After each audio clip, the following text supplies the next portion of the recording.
कहते हैं जरूरत के समय जो काम आए वो ही अपना। पर क्या आपने ये लाइन कभी चाइना के लिए सुनी है?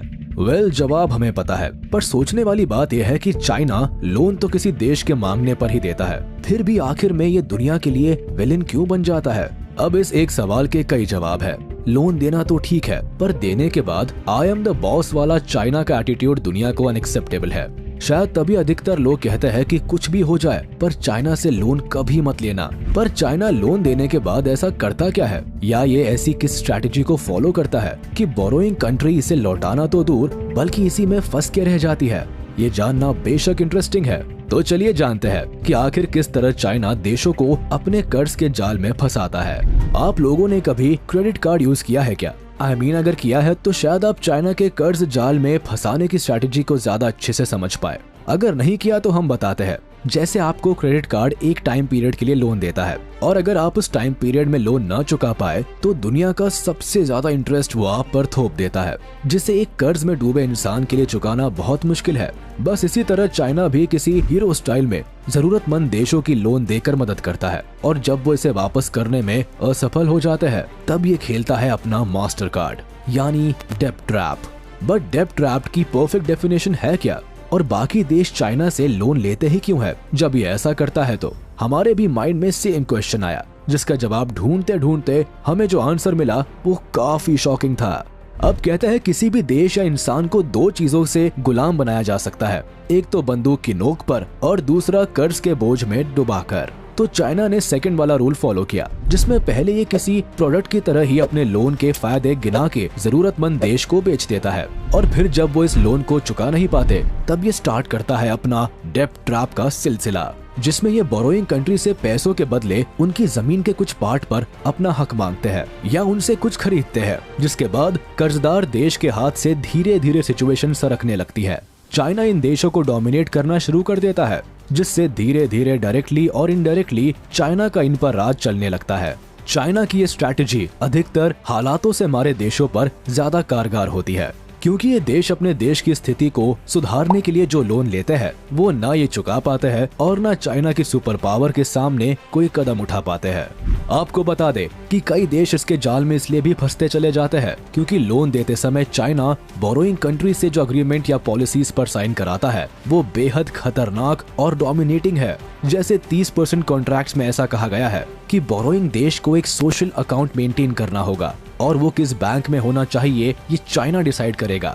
दोनों कंट्रीज के बीच में जो कॉन्ट्रैक्ट साइन होता है उस पर भी चाइना की मनमानी चलती है। चाइना के पास जब चाहे तब कॉन्ट्रैक्ट को टर्मिनेट करने की पावर होती है। यही नहीं, ये जब चाहे तब अपनी रकम वापस मांग सकता है, और ऐसा होने के चांसेस तब ज्यादा है जब इन्हें बोरोइंग कंट्री की कोई न्यू पॉलिसी पसंद ना आए। हैरानी की बात यह है कि चाइना के इन कॉन्ट्रैक्ट्स की जानकारी को कॉन्फिडेंशियल रखना काफी जरूरी होता है, क्योंकि ये भी चाइना की ही डिमांड होती है। इन कॉन्ट्रैक्ट्स की जानकारी बोरोइंग कंट्री की आम जनता तक से छिपाई जाती है, जो अपने ही टैक्स पेइंग सिटीजन के साथ एक धोखा है। पर गरीबी से जूझ रहे ये देश चाइना के ऑर्डर मानने के अलावा कर भी क्या सकते हैं? तो कुल मिलाकर देखा जाए तो चाइना सीक्रेट तरह से किसी कंट्री के साथ अपनी हार्श और टफ पॉलिसीज के चलते उन पर राज करना शुरू कर देता है। वैसे आपको ये जानकर हैरानी होगी कि चाइना ने आज IMF और वर्ल्ड बैंक से भी ज्यादा लोन दुनिया को दिया हुआ है। चाइना की डेब्ट ट्रैप की स्ट्रैटेजी को जानते हुए भी लोग इससे लोन इसलिए लेते हैं क्योंकि इससे लोन लेने में ज्यादा झंझट नहीं है। ये कॉन्ट्रैक्ट में चाहे जो कुछ लिखवाए, पर लोन देने में जरा भी देरी नहीं करता। सेकंड, यहाँ पैसा लौटाना भी बड़ा ही आसान है। जैसे IMF केवल हार्ड करेंसी के फॉर्म में ही रीपेमेंट एक्सेप्ट करता है, जो अधिकतर देशों के लिए परेशानी का एक कारण बन जाता है। पर चाइना इस मामले में काफी फ्लेक्सिबल है। वो पैसों के अलावा बोरोइंग कंट्री की सबसे प्यारी और इम्पोर्टेंट चीज को मांग लेता है। इनमें अधिकतर वो चीजें काउंट होती है जो चाइना की नजरों में पॉलिटिकल और फाइनेंशियल कंसर्न से भी ज्यादा बेनिफिशियल हो।